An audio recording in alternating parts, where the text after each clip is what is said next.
आशीष पांडे, कटक, उड़ीसा का रहने वाला हूँ। मैं आभारी हूँ हिना भट्ट जी की कि मुझे ये सोलफुल डायलॉग में अपने हिस्सा में शामिल करवाने के लिए। ये बड़ी खुशी की बात है कि जो सोलफुल डायलॉग जो वो नाम रखे हैं, एक्चुअली आधा चीज तो वो बोल ही दिए हैं कि क्या है एक्चुअली सोलफुल, क्या है डायलॉग, क्या है। एक पेंटिंग में जान आने के लिए, पेंटिंग को समझने के लिए और पेंटिंग के बारे में ज्यादा जानकारी, एक पेंटिंग को देख के जो माहौल पैदा होता है, जो भावना प्रकाश होता है, जो एक्सप्रेशन, जो इमोशंस, जो थॉट निकलते हैं, एक्चुअली वो चीज सोलफुल डायलॉग, ये पूरा मायने रखता है। ये टाइटल, ये जो टाइटल के लिए है मुझे चुना गया है, इसके लिए मैं आभारी हूँ हिना मैम जी की। और कुछ बातें ऐसे हैं जिसके बारे में हम सोचते हैं और कैसे उसको एक्सप्रेस करें कैनवस में, और through the colours and through some forms and drawings, ये बड़ी इंपॉर्टेंट बात है। जैसे पैशन, लव, इमोशन, हवा, बसंत, प्रेम, कुछ ऐसे चीज हैं जिसको हम एक ही शॉट में, क्योंकि पेंटिंग तो वीडियो नहीं है कि वो मूव करता जाए, कि वो सीरीज ऑफ पेंटिंग नहीं है कि 10 पेंटिंग देखने के बाद ही you can understand what is emotion. तो एक ही पेंटिंग में, एक एट ए टाइम, एक स्लॉट में हमको समझना है इसके कलर के भाव में, इसके फॉर्म के बैलेंस में, उसके मेन ऑब्जेक्ट में कहाँ फोकस किया गया है, उसके साइड एलिमेंट्स क्या है, एसेंशियल एलिमेंट्स क्या है, उसमें गिमिक क्या है। ये बहुत सारी चीज मिला के एक पेंटिंग बनता है, उसको ही बोलते हैं सोलफुल डायलॉग्स, जिसको देखने से ही दिल को छुएगा, कि समझ में आएगा कि हाँ यही चीज है। हाँ, इसी से समझ में आता है एक्चुअली ये चीज क्या है, कि ये आर्टिस्ट क्या कहना चाहता है, क्योंकि आर्टिस्ट तो हमेशा पेंटिंग के साथ रहता नहीं है। तो पेंटिंग क्या रहता है, पेंटिंग वो डायलॉग एक्सप्रेस करना चाहिए, थ्रो करना चाहिए to the spectators.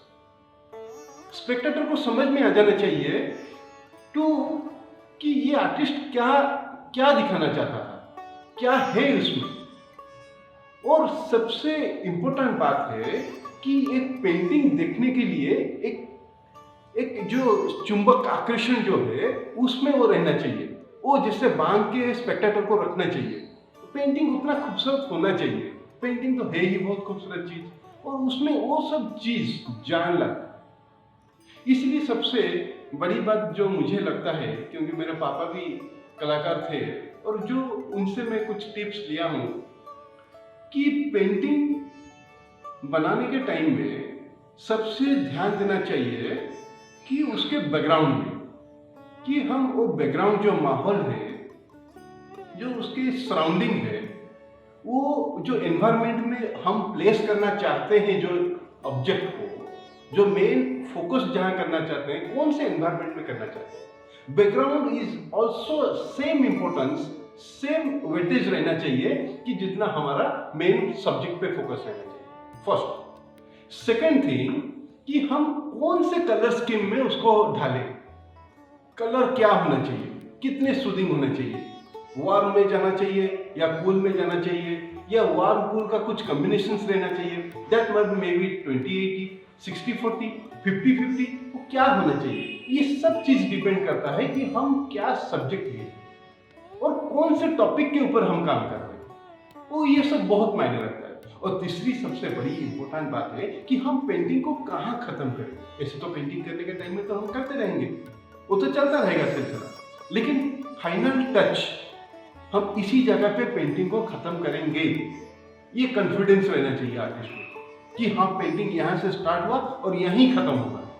That deadline must be there in the painting. बाकी रहा, आएंगे मेरे टॉपिक पे। जो टॉपिक में मैं काम किया हूँ सोलफुल डायलॉग के लिए है, वो है एक्चुअली शिव पार्वती, या आप बोल सकते हैं उसको नेचर एंड गॉड का जो कॉम्बिनेशन, जो रिलेशन, जो इमोशन, जो भाव, उसके ऊपर मैंने कुछ काम करने के लिए प्रयास किया। और ये काम जो मेरे पीछे दोनों रखे हुए हैं वो एक्चुअली उसी के ऊपर बेस है।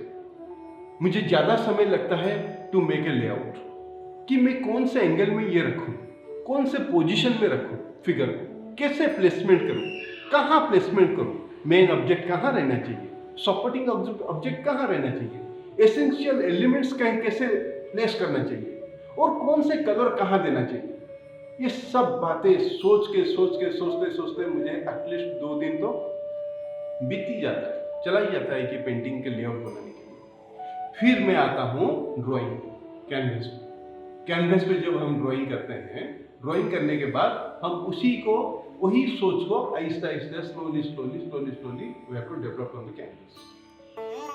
धीरे धीरे उसमें कुछ गिमिक के फैक्टर भी ऐड हो जाते हैं, धीरे धीरे कुछ एसेंशियल एलिमेंट्स भी ऐड हो जाते हैं, एसेंशियल एलिमेंट्स माइनस भी हो जाते हैं जो लेआउट में पहले थे, और फाइनली एक आउटपुट पे हम पहुंचते हैं कि जहां पेंटिंग को हमको लगता है कि हम जो थॉट प्रोसेस में काम कर रहे हैं या जो सोच के काम कर रहे हैं या जो चीज जैसे सोलफुल डायलॉग, जो चीज हमारे स्पेक्टेटर तक वो डायलॉग पेंटिंग के थ्रू पहुंचना चाहिए, वो हमारा पेंटिंग में अभी भी दिख रहा है कि नहीं। अगर दिख रहा है तो सही बात है, अगर नहीं दिख रहा है तो उसमें क्या चेंजेस करना चाहिए, क्योंकि लेआउट तो पहले हो चुका होगा। अभी बाकी जा रहा 2 चीज, जो एसेंशियल एलिमेंट्स और कुछ बर्न के भाव मीन्स कलर्स के, ये दोनों चीज को समान अंतर में प्रॉपरली अरेंजमेंट करना और इम्प्लीमेंट करना कैनवस के ऊपर, ये बहुत नाजुक चीज है पेंटिंग के लिए। और ये सब चीज मैं कोशिश किया हूँ कि मेरे पेंटिंग में ये दोनों उभारने के लिए या उसको निखारने के लिए मेरा जितना प्रयास मैं इसमें किया हूँ। और once again I will thank you Hina ma'am ji to give me this wonderful and prestigious event to as a brand ambassador from Odisha. Namaste.